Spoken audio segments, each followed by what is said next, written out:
सकते हैं। शीर्षक: शहंशाह की नींद और खामोश चीख का रहस्य। अध्याय 1। वो रात जो कभी खत्म नहीं हुई।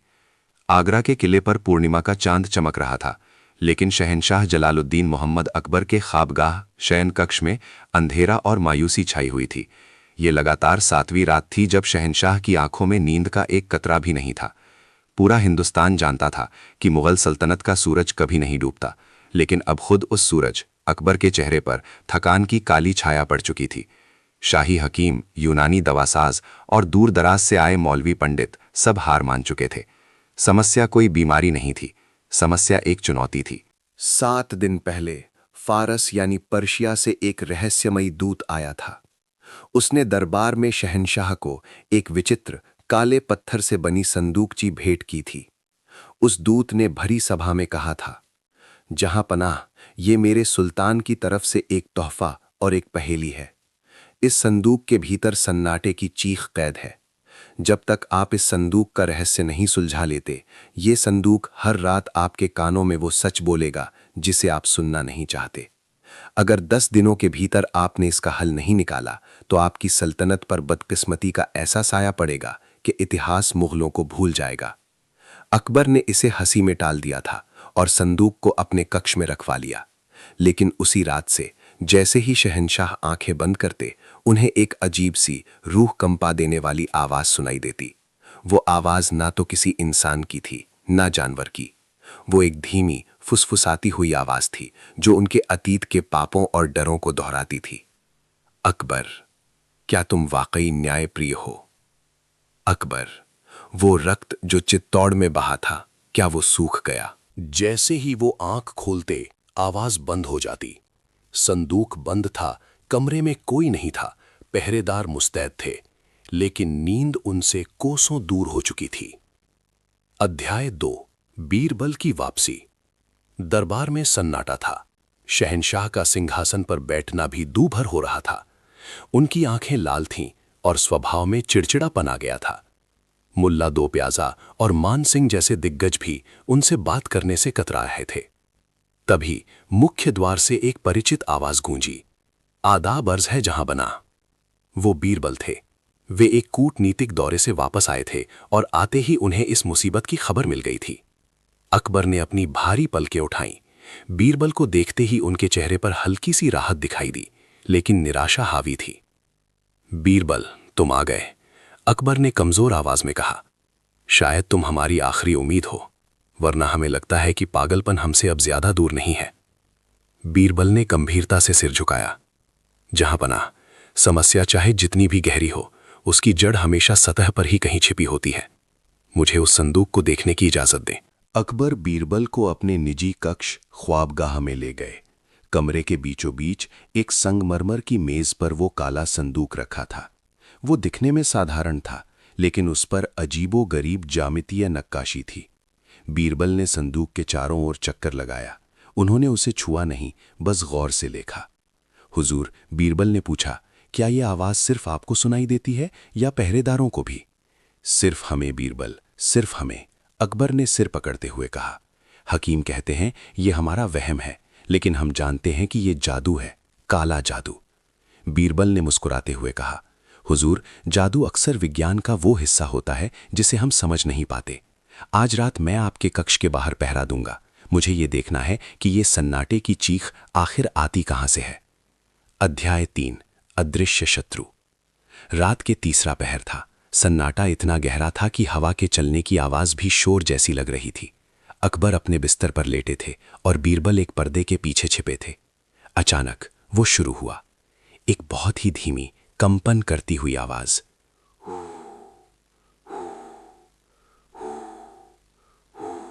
ये आवाज कानों से ज्यादा हड्डियों में महसूस हो रही थी। अकबर तड़प कर उठ बैठे। सुना तुमने बीरबल? सुन रहे हो? बीरबल बाहर निकले। उनका चेहरा गंभीर था। जी जहां पना, मैंने सुना, लेकिन मैंने कोई शब्द नहीं सुने, बस एक अजीब सी गूंज सुनी। बीरबल तुरंत उस संदूक के पास गए। उन्होंने अपना कान संदूक से सटाया। संदूक शांत था। फिर उन्होंने कमरे की खिड़कियों की तरफ देखा। हवा तेज चल रही थी। बीरबल ने खिड़की के पास जाकर भारी रेशमी पर्दों को टटोला। फिर उन्होंने फर्श पर बिछे कालीन को देखा। उनकी नज़र कमरे के एक कोने में रखे पीतल के एक बड़े गुलदस्ते पर गई, जिसे उसी दूत ने सजावट के लिए दिया था। बीरबल की आंखों में एक चमक आ गई। उन्होंने अपनी जेब से मोम का एक टुकड़ा निकाला और चुपचाप उस काले संदूक के नीचे चिपका दिया। जहां पना, बीरबल ने कहा, सो जाइए। आज रात ये आवाज आपको परेशान नहीं करेगी। बस अपने कानों में रुई डाल लीजिए, क्योंकि शत्रु आपके मन से खेल रहा है, आपके कानों से नहीं। अध्याय 4, षड्यंत्र का ताना बाना। अगली सुबह दरबार लगा। फारस का दूत एक कुटिल मुस्कान के साथ खड़ा था। आज 8वां दिन था। जहां पनाह, दूत ने कहा, क्या आपने पहेली सुलझा ली या फिर आप अपनी हार मानने को तैयार हैं? अकबर ने बीरबल की ओर देखा। बीरबल अपनी जगह से उठे और दूत के पास गए। तुम्हारी पहेली बहुत शानदार थी, बीरबल ने कहा। इतनी शानदार कि उसे सुलझाने के लिए अक्ल की नहीं बल्कि हवा की जरूरत थी। दूत के माथे पर पसीना चमकने लगा। आप क्या कह रहे हैं? बीरबल ने ताली बजाई। 2 सेवक वो काला संदूक और वो पीतल का गुलदस्ता लेकर दरबार में आए। बीरबल ने संदूक को हाथ में लिया। जहां पना, इस संदूक में कोई भूत नहीं है और ना ही कोई आवाज। ये संदूक तो बस एक ध्यान भटकाने वाला खिलौना है। असली जादुई वस्तु तो ये गुलदस्ता है। बीरबल ने गुलदस्ते के अंदर हाथ डाला और एक बहुत ही बारीक धातु की झिल्ली बाहर निकाली। दरबारी गण, बीरबल ने समझाना शुरू किया, ये विज्ञान का एक नायाब नमूना है। ये गुलदस्ता इस तरह बनाया गया है कि जब इसे किसी विशेष दिशा में रखा जाता है जहां हवा का प्रवाह, एयर फ्लो तेज हो, तो ये एक ऐसी आवृत्ति फ्रीक्वेंसी पैदा करता है जिसे इंसान के कान पूरी तरह सुन नहीं पाते, लेकिन हमारा दिमाग उसे महसूस करता है। इसे इंफ्रासाउंड जैसी तकनीक कहा जा सकता है। ये कंपन घबराहट, डर और मतिभ्रम हल्यूसिनेशन पैदा करता है। बीरबल ने अकबर की ओर मुड़कर कहा, हुजूर, संदूक को देखकर आपको पहले ही डरा दिया गया था। आपका दिमाग पहले से ही डरा हुआ था। इस गुलदस्ते से निकलने वाली तरंगों ने आपकी धड़कनों को अनियमित किया और आपके अवचेतन मन, सबकॉन्शियस माइंड में दबे डरों को आवाज दे दी। जो शब्द आपको सुनाई देते थे वे इस संदूक से नहीं, आपके अपने अंदर के डर से आते थे। ये दूत जानता था कि एक राजा के मन में हजारों चिंताएं होती हैं, बस उन्हें कुरेदने की देर थी। अध्याय 5, दूध का दूध, पानी का पानी। पूरे दरबार में सन्नाटा छा गया। फारस का दूत कांपने लगा। बीरबल ने बात जारी रखी, और रही बात उस आवाज के रहस्य की, तो कल रात मैंने इस गुलदस्ते का मुंह मोम से बंद कर दिया था और खिड़की की दिशा बदल दी थी। क्या कल रात आपको वो आवाज आई हुजूर? अकबर के चेहरे पर एक अरसे बाद असली मुस्कान आई। नहीं बीरबल, कल रात हम ऐसे सोए जैसे कोई बच्चा मां की गोद में सोता है। अकबर ने क्रोधित होकर दूत की ओर देखा। तुमने हमारी मेहमान नवाजी का बदला धोखे से दिया? दूत घुटनों पर गिर पड़ा। क्षमा जहां पना, ये मेरे सुल्तान की चाल थी। वे देखना चाहते थे कि क्या मुगल दरबार में वाकई कोई ऐसा बुद्धिमान है जो तलवार के बिना लड़ी गई जंग जीत सके। उपसंहार। शहंशाह अकबर ने बीरबल को अपने गले लगा लिया। बीरबल, तुमने न सिर्फ हमारी नींद लौटाई है, बल्कि हमें यह भी सिखाया है कि सबसे बड़ा शत्रु बाहर नहीं, हमारे अपने मन के भीतर का डर होता है। अकबर ने अपनी उंगली से एक कीमती अंगूठी निकाली और बीरबल को पहना दी। फारस के दूत को क्षमादान देकर वापस भेज दिया गया, लेकिन इस संदेश के साथ कि जिस दरबार में बीरबल जैसा रत्न हो, वहां अंधकार और छल के लिए कोई जगह नहीं होती। उस रात आगरा के किले में जश्न मना और शहंशाह अकबर आखिरकार चैन की नींद सोए। कहानी का संदेश: बुद्धि और तर्क, लॉजिक से बड़े भय और अंधविश्वास को हराया जा सकता है। समस्या अक्सर वो नहीं होती जो दिखती है, बल्कि वो होती है जो छिपी होती है। नोट: ये कहानी लगभग 1500 से 2000 शब्दों के विस्तार के बराबर है। 20,000 शब्दों की कहानी एक पूरी किताब होती है, जिसे यहाँ लिखना संभव नहीं है, लेकिन मैंने कोशिश की है कि कहानी का सार, रोमांच और गहराई पूरी तरह से इसमें समाहित हो जाए। ये रही कहानी की अगली कड़ी। जैसा कि आपने चाहा, मैं इसे सीधे उसी रात के आगे से शुरू कर रहा हूं जहां पिछला भाग खत्म हुआ था। अध्याय 6, सन्नाटे के पीछे की साजिश। आगरा के किले में जश्न थम चुका था। शहंशाह अकबर गहरी नींद में थे, लेकिन बीरबल की आंखों में अभी भी नींद नहीं थी। वो अपने कक्ष में टहल रहे थे। फारस का दूत पकड़ा गया था। रहस्यमयी आवाज का राज खुल गया था। फिर भी बीरबल का मन कह रहा था कि कहानी अभी खत्म नहीं हुई है। बीरबल के दिमाग में एक सवाल कांटा बनकर चुभ रहा था। फारस का दूत तो बाहर ही था, उसे शहंशाह के निजी कक्ष, ख्वाबगाह की खिड़कियों और हवा के रुख का इतना सटीक ज्ञान कैसे हो सकता था? उस गुलदस्ते को सही जगह पर रखने के लिए महल के अंदर के ही किसी व्यक्ति की मदद की जरूरत थी। दूत तो बस एक मोहरा था। बीरबल बुदबुदाए, असली खिलाड़ी अभी भी पर्दे के पीछे है। बीरबल ने तुरंत अपनी तलवार उठाई और शाही पहरेदारों के प्रमुख मान सिंह के कक्ष की ओर चल पड़े, लेकिन रास्ते में ही उन्हें कुछ ऐसा दिखा जिसने उनके कदम रोक दिए। शाही पुस्तकालय लाइब्रेरी की बत्ती इस वक्त भी चल रही थी। अध्याय 7, खूनी नक्शा। बीरबल दबे पांव पुस्तकालय के अंदर दाखिल हुए। वहां कोई इंसान नहीं था, लेकिन मेज पर शाही मोहर रॉयल सील रखने वाला संदूक खुला पड़ा था। बीरबल का माथा ठनका। तभी उनकी नजर फर्श पर गिरे उस काले संदूक पर पड़ी जो फारस के दूत ने दिया था। वो संदूक जिसे बेकार समझकर कोटेदार के हवाले कर दिया गया था, वो यहां क्या कर रहा है? बीरबल ने संदूक उठाया। उन्होंने देखा कि संदूक के पेंदे में एक बहुत ही बारीक दरार थी। उन्होंने अपनी कटार की नोक से उसे कुरेदा। खट की आवाज के साथ संदूक का निचला हिस्सा खुल गया। वो एक डबल बॉटम दोहरे तल वाला संदूक था। अंदर एक कागज का टुकड़ा था। उस पर फारसी में लिखा था, जब शेर नींद ना आने से पागल हो रहा होगा, तब लोमड़ी खजाने का रास्ता साफ कर चुकी होगी। 10वीं रात, सुरंग नंबर 3। बीरबल का चेहरा पीला पड़ गया। सन्नाटे की चीख और नींद ना आना, ये सब केवल शहंशाह को मानसिक रूप से तोड़ने और पूरे महल का ध्यान उस आवाज पर केंद्रित करने के लिए था। असली मकसद था मुगल खजाने की चोरी। और आज 9वीं रात थी। अध्याय 8, सुरंग नंबर 3 का रहस्य। बीरबल ने वक्त बर्बाद नहीं किया। वे जानते थे कि अगर उन्होंने शोर मचाया तो अपराधी भाग जाएगा। उन्होंने मानसिंह को जगाने के बजाय अपने 2 सबसे भरोसेमंद गुप्तचरों को इशारा किया और किले के तहखाने की ओर बढ़े। आगरा के किले के नीचे सुरंगों का एक जाल था। सुरंग नंबर 3 यमुना नदी के किनारे जाकर खुलती थी।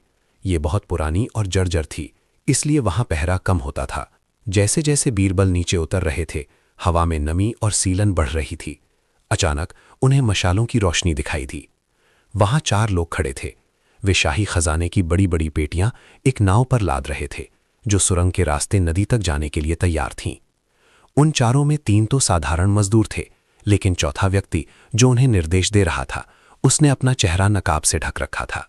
उस नकाब पोश की उंगली में एक अंगूठी चमक रही थी, नीलम की अंगूठी। बीरबल ने वो अंगूठी पहचान ली। वो वजीर खास मुराद खान की थी, जो शहंशाह के बेहद करीबी माने जाते थे। वही मुराद खान जिन्होंने शहंशाह को सलाह दी थी कि बीमारी दूर करने के लिए ताज़ी हवा जरूरी है, और खिड़कियां खुलवाई थीं। अध्याय 9, नदी किनारे जंग। बीरबल छाया से बाहर निकले। तो ये थी असली योजना मुराद खान? बीरबल की आवाज गूंजी। नकाब पोश चौंक गया। उसने पलट कर देखा। बीरबल, मुराद खान ने नकाब हटाते हुए गुर्राया, तुम हर जगह अपनी नाक घुसाने से बाज नहीं आते। अगर तुम चुपचाप सो रहे होते तो कल सुबह तक मैं फारस के रास्ते पर होता और ये सल्तनत कंगाल हो चुकी होती। बादशाह को पागलपन तक ले जाना ताकि तुम खजाना लूट सको, ये गद्दारी की इंतहा है। बीरबल ने अपनी तलवार खींच ली। मुराद खान हंसा। पकड़ लो इसे, आज यमुना का पानी लाल होगा। तीनों मजदूर खंजर निकालकर बीरबल की तरफ लपके। बीरबल कूटनीतिज्ञ थे, लेकिन तलवारबाजी में कच्चे नहीं थे। उन्होंने पहले मजदूर के वार को रोका और उसे धक्का देकर पानी में गिरा दिया, लेकिन बाकी 2 और खुद मुराद खान उन पर भारी पड़ रहे थे। तभी सुरंग के मुहाने से एक तीर सनसनाता हुआ आया और सीधे एक मजदूर के कंधे पर लगा। रुक जाओ। ये आवाज शहंशाह अकबर की थी। बीरबल ने मुड़कर देखा।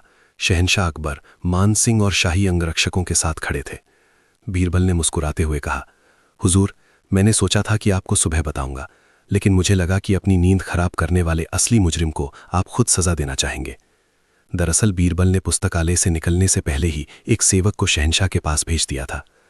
अध्याय 10, शहंशाह का न्याय। मुराद खान घुटनों के बल गिर पड़ा। उसके हाथ से तलवार छूट गई। अकबर का चेहरा गुस्से से तमतमा रहा था। मुराद, हमने तुम्हें अपने भाई की तरह माना और तुमने फारसियों के साथ मिलकर हमारे ही घर में सेंध लगाई। मुराद खान गिड़गिड़ाया। जहां पनाह, लालच ने मेरी मति भ्रष्ट कर दी थी। उस दूत ने मुझे आधी सल्तनत का वादा किया था। अकबर ने अपनी तलवार मान सिंह को थमा दी। इसे ले जाओ, इसे ऐसी काल कोठरी में डालो जहां न सूरज की रोशनी पहुंचे और ना ही कोई आवाज। इसे वही सन्नाटा मिले जो ये हमें देना चाहता था। खजाना वापस सुरक्षित कर लिया गया। सुबह होते होते ये खबर पूरे आगरा में फैल गई कि कैसे बीरबल ने न केवल एक जादुई आवाज का रहस्य सुलझाया बल्कि सल्तनत को दिवालिया होने से भी बचा लिया। अंतिम अध्याय, एक नई सुबह। अगले दिन दीवाने खास में दरबार लगा। अकबर अब पूरी तरह स्वस्थ और प्रसन्न दिख रहे थे। अकबर ने बीरबल को अपने पास बुलाया। बीरबल, कल रात तुमने कहा था कि समस्या की जड़ सतह पर होती है, लेकिन तुमने यह साबित कर दिया कि कभी कभी जड़ें पाताल तहखाने तक भी जाती हैं। बीरबल ने झुककर सलाम किया। जहां पना, समस्या चाहे पेड़ की हो या षड्यंत्र की, उसे जड़ से उखाड़ना ही माली का धर्म है। अकबर ने हंसते हुए कहा, माली नहीं, तुम इस सल्तनत के रक्षक हो। मांगो, आज तुम क्या मांगते हो? बीरबल ने मुस्कुराते हुए उस काले संदूक की ओर इशारा किया जो अब दरबार में रखा था। जहां पना, मुझे बस वो संदूक चाहिए, वो मनहूस संदूक। उसका क्या करोगे? अकबर हैरान थे। हुजूर, बीरबल ने कहा, मैं इसे अपने घर में रखूंगा ताकि ये मुझे हमेशा याद दिलाता रहे कि जो चीजें खाली और डरावनी दिखती हैं उनके अंदर अक्सर बहुत कीमती राज और कभी कभी नक्शे छिपे होते हैं। और सबसे जरूरी बात, ताकि मैं ये ना भूलूं कि हवा का रुख कब बदलना है। पूरा दरबार बीरबल की बुद्धिमानी पर तालियों की गड़गड़ाहट से गूंज उठा। शहंशाह अकबर ने राहत की सांस ली। मुगल सल्तनत का सूरज फिर से चमकने लगा था और उसके साथ चमक रहा था उसका सबसे अनमोल रत्न, बीरबल। ये रही कहानी की अगली कड़ी। जैसा कि आपने चाहा, मैं इसे सीधे उसी रात के आगे से शुरू कर रहा हूं जहां पिछला भाग खत्म हुआ था। अध्याय 6, सन्नाटे के पीछे की साजिश। आगरा के किले में जश्न थम चुका था। शहंशाह अकबर गहरी नींद में थे, लेकिन बीरबल की आंखों में अभी भी नींद नहीं थी। वो अपने कक्ष में टहल रहे थे। फारस का दूत पकड़ा गया था। रहस्यमयी आवाज का राज खुल गया था। फिर भी बीरबल का मन कह रहा था कि कहानी अभी खत्म नहीं हुई है। बीरबल के दिमाग में एक सवाल कांटा बनकर चुभ रहा था। फारस का दूत तो बाहर ही था।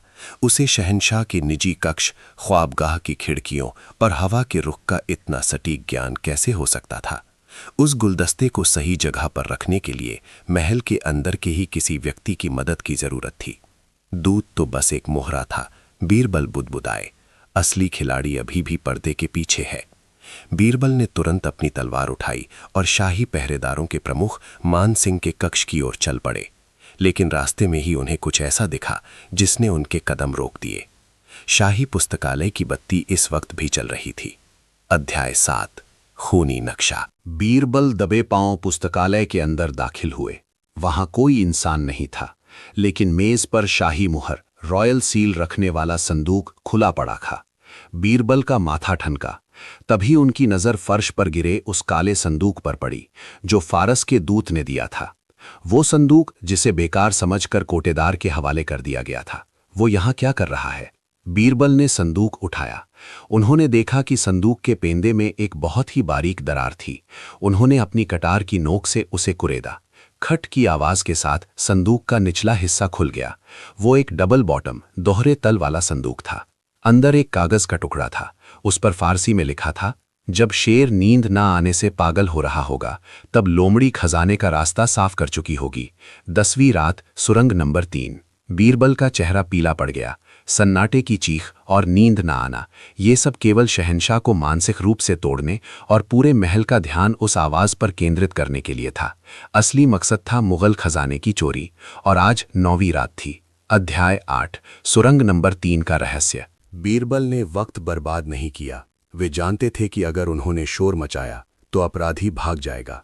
उन्होंने मान सिंह को जगाने के बजाय अपने 2 सबसे भरोसेमंद गुप्तचरों को इशारा किया और किले के तहखाने की ओर बढ़े। आगरा के किले के नीचे सुरंगों का एक जाल था। सुरंग नंबर 3 यमुना नदी के किनारे जाकर खुलती थी। ये बहुत पुरानी और जर्जर थी, इसलिए वहां पहरा कम होता था।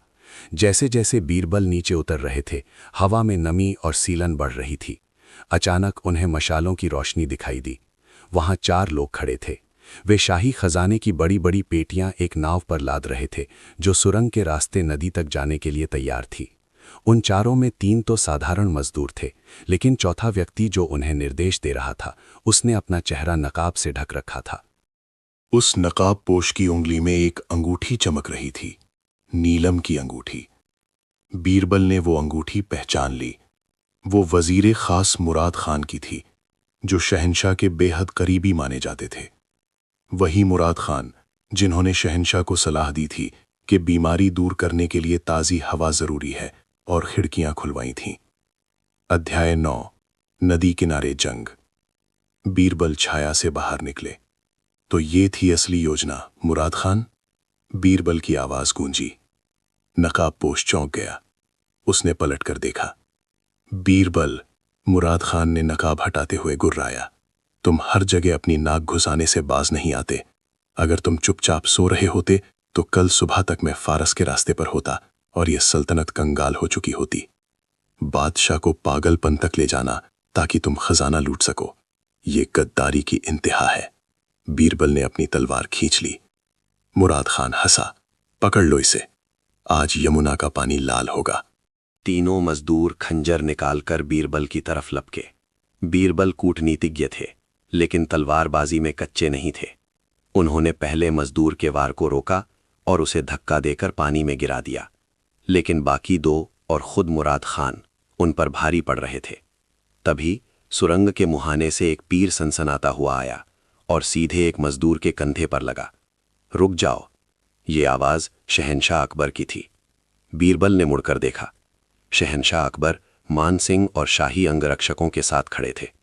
बीरबल ने मुस्कुराते हुए कहा, हुजूर, मैंने सोचा था कि आपको सुबह बताऊंगा, लेकिन मुझे लगा कि अपनी नींद खराब करने वाले असली मुजरिम को आप खुद सजा देना चाहेंगे। दरअसल बीरबल ने पुस्तकालय से निकलने से पहले ही एक सेवक को शहंशाह के पास भेज दिया था। अध्याय 10, शहंशाह का न्याय। मुराद खान घुटनों के बल गिर पड़ा। उसके हाथ से तलवार छूट गई। अकबर का चेहरा गुस्से से तमतमा रहा था। मुराद, हमने तुम्हें अपने भाई की तरह माना और तुमने फारसियों के साथ मिलकर हमारे ही घर में सेंध लगाई। मुराद खान गिड़गिड़ाया। जहां पना, लालच ने मेरी मति भ्रष्ट कर दी थी। उस दूत ने मुझे आधी सल्तनत का वादा किया था। अकबर ने अपनी तलवार मान सिंह को थमा दी। इसे ले जाओ, इसे ऐसी काल कोठरी में डालो जहां ना सूरज की रोशनी पहुंचे और ना ही कोई आवाज। इसे वही सन्नाटा मिले जो ये हमें देना चाहता था। खजाना वापस सुरक्षित कर लिया गया। सुबह होते होते ये खबर पूरे आगरा में फैल गई कि कैसे बीरबल ने न केवल एक जादुई आवाज का रहस्य सुलझाया, बल्कि सल्तनत को दिवालिया होने से भी बचा लिया। अंतिम अध्याय, एक नई सुबह। अगले दिन दीवाने खास में दरबार लगा। अकबर अब पूरी तरह स्वस्थ और प्रसन्न दिख रहे थे। अकबर ने बीरबल को अपने पास बुलाया। बीरबल, कल रात तुमने कहा था कि समस्या की जड़ सतह पर होती है, लेकिन तुमने ये साबित कर दिया कि कभी कभी जड़ें पाताल तहखाने तक भी जाती हैं। बीरबल ने झुककर सलाम किया। जहां पना, समस्या चाहे पेड़ की हो या षड्यंत्र की, उसे जड़ से उखाड़ना ही माली का धर्म है। अकबर ने हंसते हुए कहा, माली नहीं, तुम इस सल्तनत के रक्षक हो। मांगो, आज तुम क्या मांगते हो? बीरबल ने मुस्कुराते हुए उस काले संदूक की ओर इशारा किया जो अब दरबार में रखा था। जहां पना, मुझे बस वो संदूक चाहिए। वो मनहूस संदूक, उसका क्या करोगे? अकबर हैरान थे। हुजूर, बीरबल ने कहा, मैं इसे अपने घर में रखूंगा ताकि ये मुझे हमेशा याद दिलाता रहे कि जो चीजें खाली और डरावनी दिखती हैं, उनके अंदर अक्सर बहुत कीमती राज और कभी कभी नक्शे छिपे होते हैं। और सबसे जरूरी बात, ताकि मैं ये ना भूलूं कि हवा का रुख कब बदलना है। पूरा दरबार बीरबल की बुद्धिमानी पर तालियों की गड़गड़ाहट से गूंज उठा। शहंशाह अकबर ने राहत की सांस ली।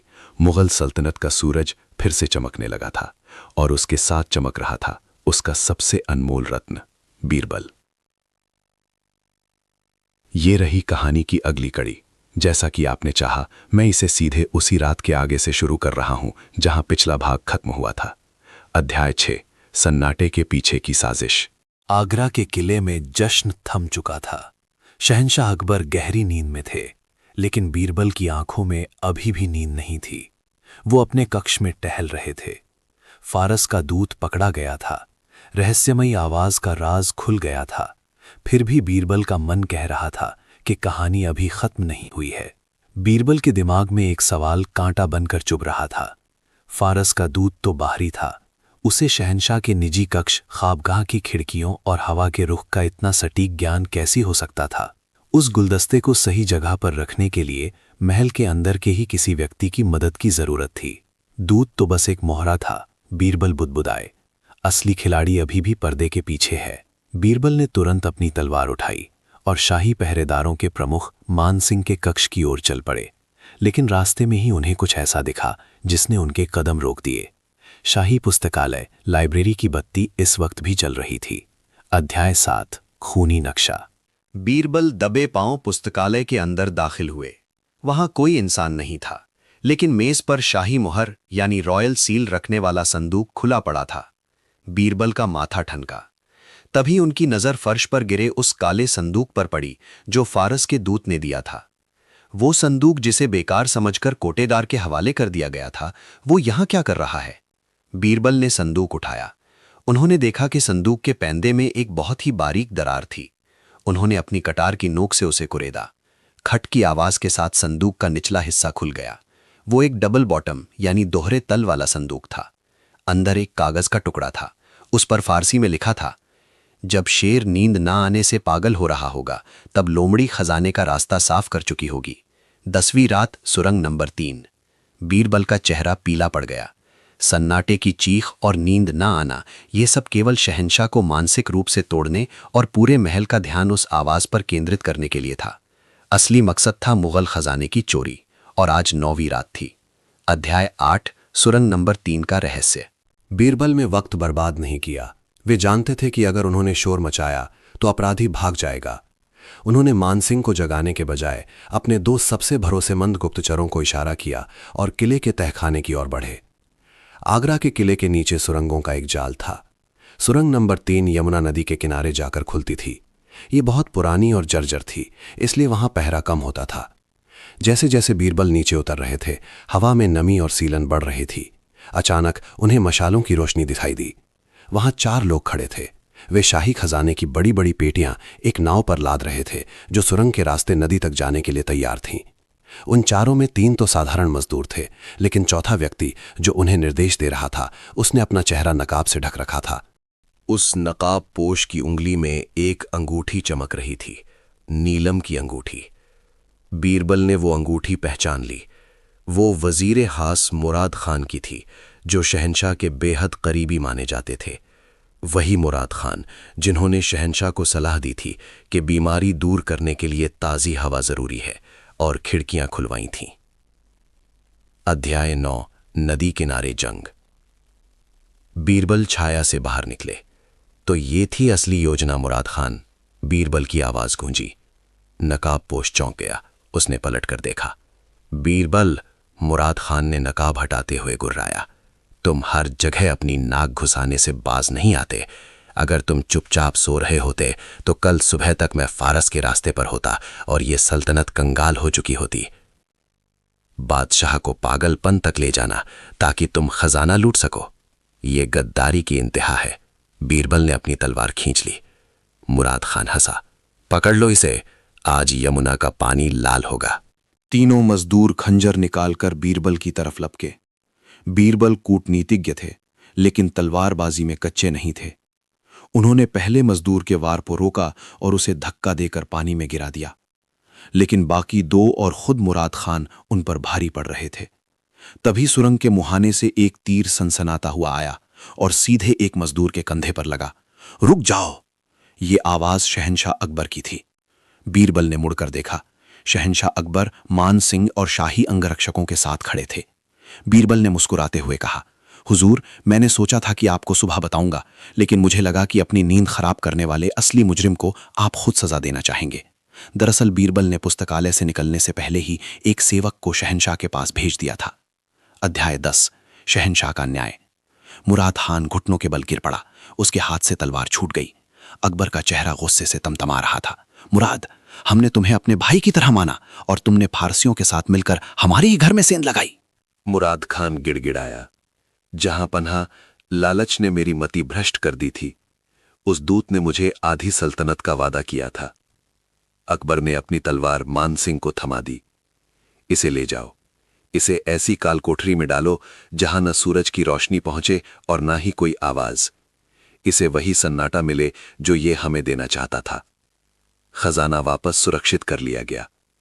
सुबह होते होते ये खबर पूरे आगरा में फैल गई कि कैसे बीरबल ने न केवल एक जादुई आवाज का रहस्य सुलझाया, बल्कि सल्तनत को दिवालिया होने से भी बचा लिया। अंतिम अध्याय, एक नई सुबह। अगले दिन दीवाने खास में दरबार लगा। अकबर अब पूरी तरह स्वस्थ और प्रसन्न दिख रहे थे। अकबर ने बीरबल को अपने पास बुलाया। बीरबल, कल रात तुमने कहा था कि समस्या की जड़ सतह पर होती है, लेकिन तुमने ये साबित कर दिया कि कभी कभी जड़ें पाताल तहखाने तक भी जाती हैं। बीरबल ने झुककर सलाम किया। जहां पन्हा, समस्या चाहे पेड़ की हो या षड्यंत्र की, उसे जड़ से उखाड़ना ही माली का धर्म है। अकबर ने हंसते हुए कहा, माली नहीं, तुम इस सल्तनत के रक्षक हो।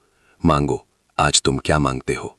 बीरबल ने मुस्कुराते हुए उस काले संदूक की ओर इशारा किया जो अब दरबार में रखा था।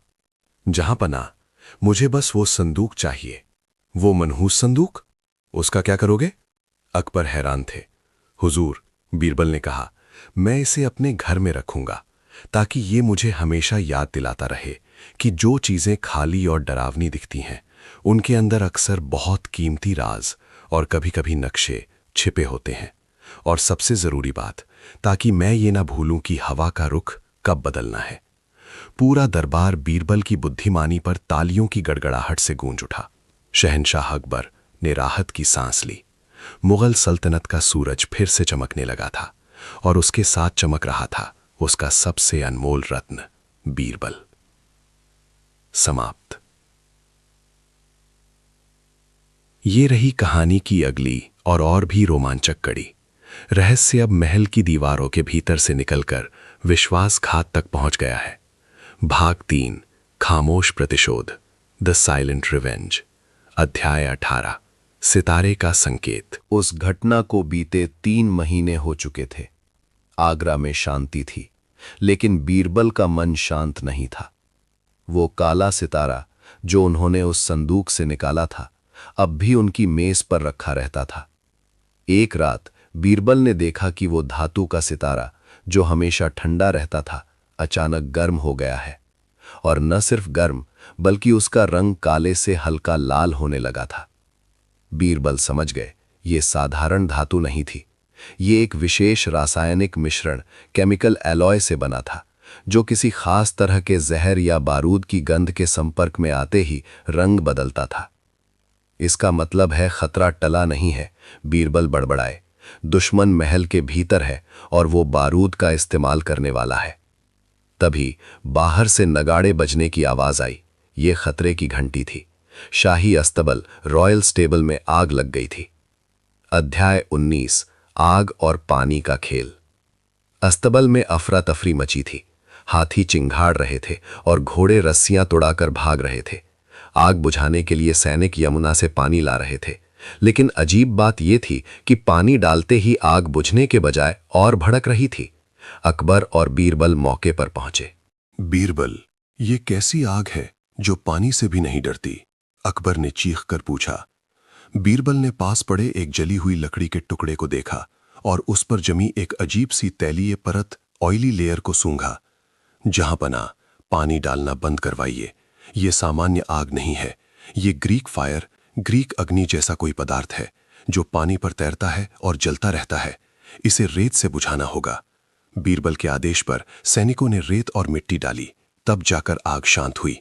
लेकिन तब तक शहंशाह का सबसे पसंदीदा हाथी मस्त मौला बुरी तरह झुलस चुका था। उस हाथी के बाड़े के पास बीरबल को एक जली हुई पर्ची मिली। उस पर कोई शब्द नहीं, बस एक काले बिच्छू का चित्र बना था, लेकिन इस बिच्छू के डंक की जगह एक ताज बना हुआ था।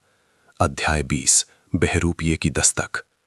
अगली सुबह दरबार में सन्नाटा था। फारस का सेनापति जेल में था, तो फिर ये हमला किसने किया? तभी दरबार में एक खबर आई। काबुल से एक मशहूर सूफी संत पीर बाबा जलाल आगरा पधारे हैं।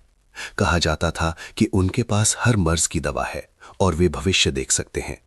शहंशाह अकबर, जो अस्तबल की घटना से बहुत दुखी थे, उन्होंने संत से मिलने की इच्छा जताई। जब पीर बाबा दरबार में आए तो उनकी दाढ़ी सफेद थी और वे झुककर चल रहे थे। उनकी आंखों में एक अजीब सी चमक थी। शहंशाह, पीर बाबा ने भारी आवाज में कहा, तुम्हारे महल में एक अदृश्य साया घूम रहा है। अगर तुमने आज रात शुद्धि यज्ञ नहीं करवाया तो अगली आग तुम्हारे तख्त को जला देगी। अकबर प्रभावित हुए। उन्होंने तुरंत यज्ञ की तैयारी का आदेश दिया। लेकिन बीरबल पीर बाबा को गौर से देख रहे थे। बीरबल ने नोटिस किया कि पीर बाबा के हाथ जो दुआ के लिए उठे थे उन पर एक भी जुर्री नहीं थी, जबकि उनका चेहरा बहुत बूढ़ा दिख रहा था। और सबसे बड़ी बात, बीरबल की जेब में रखा वो सितारा पीर बाबा के करीब आते ही और ज्यादा गर्म हो गया था। अध्याय 21, सुराही का राज। बीरबल ने चुपके से मानसिंह को इशारा किया और दरबार से बाहर निकल गए। वे सीधे शाही बावर्ची खाने में गए। वहां उन्होंने देखा कि पीर बाबा का एक चेला शिष्य शाही सुराही में कुछ मिला रहा था। बीरबल ने तुरंत उसे दबोच लिया।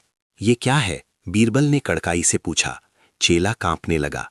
ये तो बस गुलाब जल है हुजूर।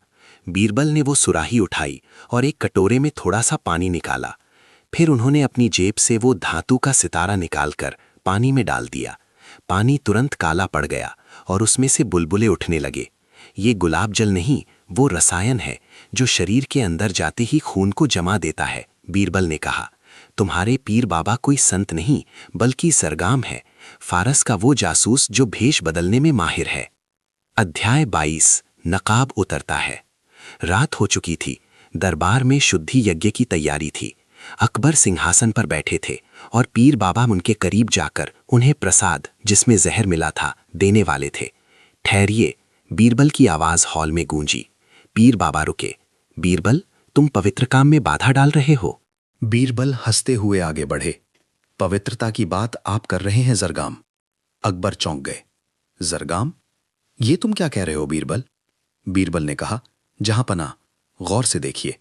एक 80 साल के बूढ़े की कलाई इतनी मजबूत नहीं हो सकती और ना ही उसकी आंखों में इतना क्रूर तेज हो सकता है।